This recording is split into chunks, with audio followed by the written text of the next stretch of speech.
Πόσα λεφτά είναι η λίστα Λαγκάρντ, έχεις ακούσει ποτέ? Όλα τα σύνολο των καταθέσεων φύγαν, πόσα είναι? Πόσα είναι? 2 δισεκατομμύρια ευρώ. Πόσα μας λείπουν το χρόνο, ξέρεις? Το 10 πώς μας λείπανε? Πόσα? 24 το χρόνο. Και τι κάνουμε γι' αυτό? Θέλω να σου πω ότι δεν έχει σχέση ένα με το άλλο. Μην ακούς τον αυτιά, το φίλο μου, δεν έχει σχέση. Πράγματι, καλό είναι να πεταχτεί η φοροδιαφυγή, αλλά καλύτερα μικρό κομμάτι αυτού που μας λείπει. Το υπόλοιπο θα το βρούμε. Δεύτερον, δεν μπορούμε να δανειζόμαστε να παίρνει λεφτά η Μέρκελ με 1% σύμφωνα με το τελευταίο δημοσίευμα της Χατζηνικολάου και να τα δίνει τα λεφτά με 6 με 7. Γιατί μας τα χρώστα για εμάς. Σε ποιον δανείζει αυτά? Σε εμάς. Με 2,5 δανειζόμαστε. Σου ξαναέγραψα και προχθές. Εμείς δανειζόμαστε με 2,5. Διάβαζες τους Πέρσες με 7 δανείζεται η Ισπανία. Δεν σε προβληματίζει, Άδωνη, δεν σε προβληματίζει ότι ο μεγάλος Εσύλος γράφεις για τους Πέρσες. Χαίρομαι που ήρθες, και ενώ να πει για το Μαραθώνα. Θέλω να αναδείξω στον κόσμο τι συμβαίνει. Τι συμβαίνει? Σου είπα κανονικά δάνεια.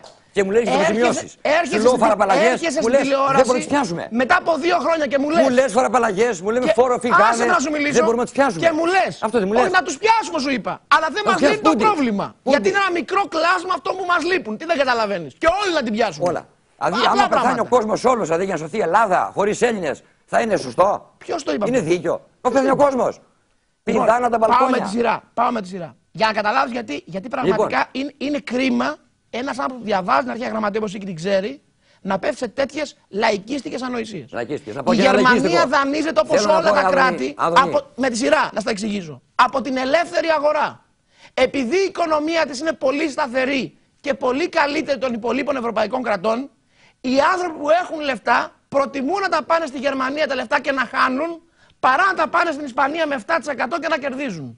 Δεν τα παίρνουν τα λεφτά αυτά η Γερμανία από σένα και από μένα. Δεν είναι μέτρα, από αυτούς που έχουν λεφτά. Μωρέ, Άδωνη, δεν είναι μέτρα. Πάμε τώρα. Αυτές είναι αποφάσεις που στέλνουν, είναι μέτρα για φέρετρο. Και η Ιταλία με 5,5 είναι μέτρα και για φέρετρο. μας δανείζουν με 2,5. Δεν είναι το καταλαβαίνεις αυτό? Τα ακούσεις λίγο εγώ. Ναι. Σου λέω, δεν είναι μέτρα αυτά.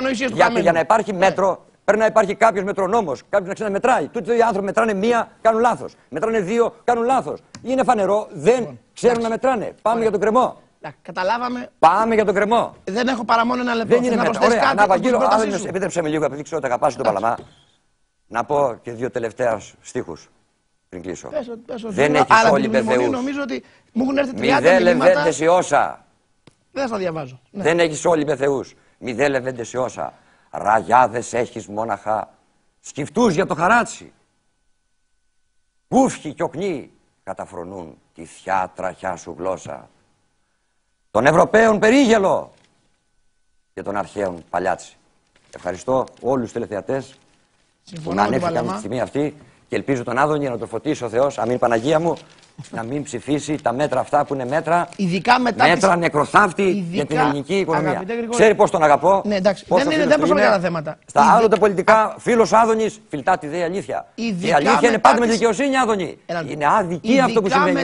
Άκου λίγο. Ειδικά μετά τη σημερινή μας εκπομπή, που απεδείχθη πόσο πραγματικά είναι τα λεφτά που νομίζετε ότι έχουμε όλοι εσείς αντιμνημονιακοί, η πρώτη μου κίνηση είναι να καταψηφίσω τα μέτρα για να πάρουμε τους κρυμμένους θησαυρούς που είχατε στο σιρτάρι σας και εμείς οι κακοί μνημονιακοί δεν τους παίρναμε.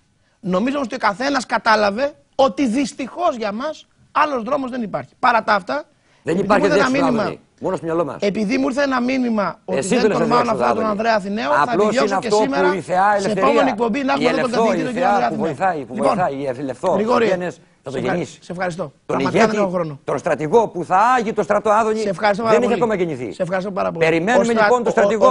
Στους Έλληνες και στις Ελληνίδες. Ο στρατηγός άγει το στρατό. Δεν είναι τζομπάνι. Ο στρατηγός σήμερα. Τούτοι τζομπάνιδες κάθονται πίσω. Ο στρατηγός σήμερα στην κρισιμότερη στιγμή της χώρας είναι ο Πρωθυπουργός. Και πρέπει να το στηρίξουμε να κερδίσει η Ελλάδα τη μάχη για να μείνει όρθια. Γιατί αλλιώς, αγαπητοί κυρίες και κύριοι, θα πέσουμε σε αυτά και καταλαβαίνετε τι έχουμε να πάθουμε. Λοιπόν, σε ευχαριστώ πάρα πολύ γρήγορα να σε καλά. Πάμε σε μένα, παιδιά. Ευχαριστώ, καλά.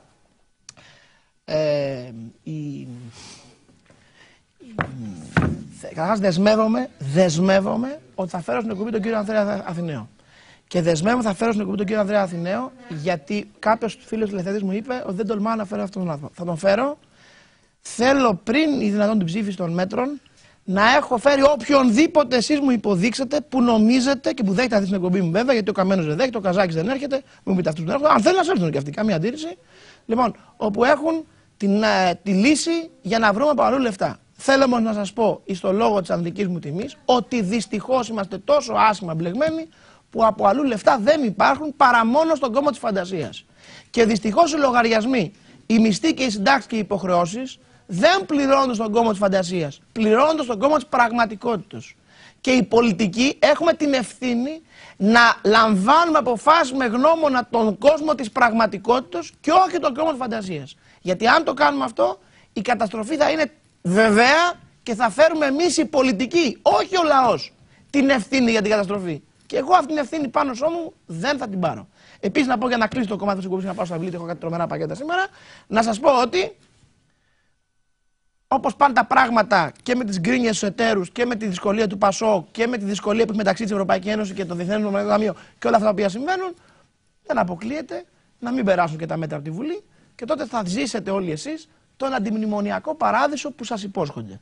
Μόνο που σε αυτή την περίπτωση εγώ θα ξέρετε ότι είχα κάνει το παν, είχα δώσει τον καλύτερό μου αυτό για να αποφύγουμε αυτό που πρόκειται να έρθει εάν δεν περάσουν τα μέτρα. Και σας διαβεβαιώ, εάν μία στο εκατομμύριο ή μία στις 1000 ή μία στις 100, γιατί η πιθανότητα δυστυχώς αυξάνεται εκθετικά, δεν περάσουν τα μέτρα,